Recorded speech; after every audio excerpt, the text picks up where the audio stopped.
So yesterday, Rishi Tory, I don't actually know his full name. Everyone just calls him Dishy Rishi. Um, so yeah, basically the one Tory that people apparently find attractive did a little thing where he said that like certain jobs are no longer viable, they're no longer doable. And I don't think he's dealt with this in the right way because basically people said, what are you going to do for these industries that need help? And he's just gone, well, get another job, which is not, it's missing the big picture, I think. It's a bit like if someone was saying, oh, God, my wife's really ill. She's been in the hospital for 6 months. She's really, really ill. Like, what can you do? What medicine can you give me? What support can you give me? And he's just gone, have you tried Tinder?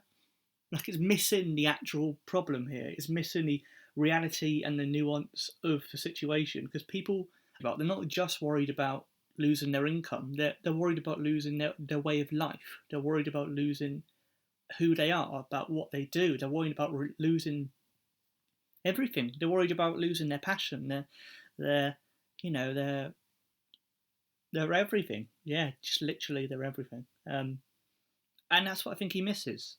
And that's what I think a lot of people do miss when they discuss things like this because it's not that I'm worried about not having a job, it's that I like my job and it's the job I wanted to do for a long time. And the thought of lots of us not being able to do it is, I mean, it's horrific. It's absolutely horrific.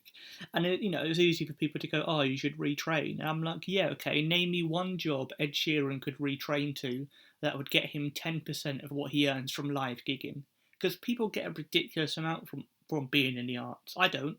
I mean, you occasionally get a gig that's all right, but I don't, I've never consistently earned bundles and bundles, which is why I'm doing a vlog in my parents' bedroom. But people at the top, people who would massively do stuff like the O2 or the the big venues basically, or you know what I mean. You've seen the big venues, but all those people who do that stuff would earn a ton of money from doing live performances, and now they just can't. And you can't just say, "Well, get another job," because it's like, well, what other job is going to support me anywhere close to what I'm used to? And it's not even just people who are going, it's not people going, oh, I don't want to cut back, because I'm like, yeah, I fully face the fact we could lose a big chunk of our income, and a lot of us have to deal with that. But it's not just losing 50% of your wages; it's 100%. It's not. This is not people who are on 100k who are going, no, there's no way I'll be on 60k. This is people who are on 100k, people who are on 50k, people who are on 10k who now are on zero. That's the reality. It's not just people who, and I don't think they quite realise that people aren't worried about being unemployed. Like, that is a worry, obviously, and it's really tricky. But the main thing is, I want you to save my bloody industry, mate. I don't give a shit about, you know, not being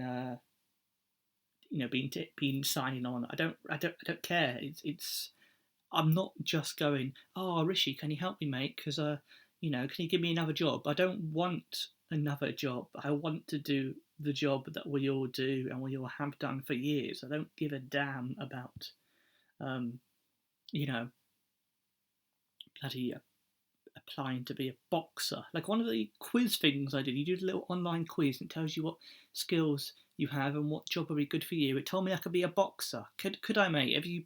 No, I couldn't. I could not be a boxer. Like, absolutely ridiculous. And also, one was like a bingo caller, which, I mean, I don't think it's much cool for them right now. So it just made no sense. It made absolutely no sense. And it's so they can shrug their shoulders and kind of put their arms together and be like, well, we've given you suggestions, we've given you ideas of jobs you can do. And it's like, yes, but half of them are not actual jobs that exist right now. And half of them are jobs that you can't just walk into. You can't just go, all right, yeah, I could be a footballer. They've not thought what is a good and useful thing we can suggest to people doing. They've just gone, look, there are other jobs. And it's like, yes, I knew there were other jobs. I knew they existed. But that's not the point. I want my industry to exist like it has done for the past fucking 60 odd years or whatever that live stand up's been the thing. Hundreds of years in terms of things like theatre and stuff like that. And you're just going, no, we don't care about it. We bloody should do, mate. You really should, because there's millions of people who are affected by this. Millions. Like such a huge chunk of this country. Sort it out, Rishi, mate. Come on. Because you're being a dickhead.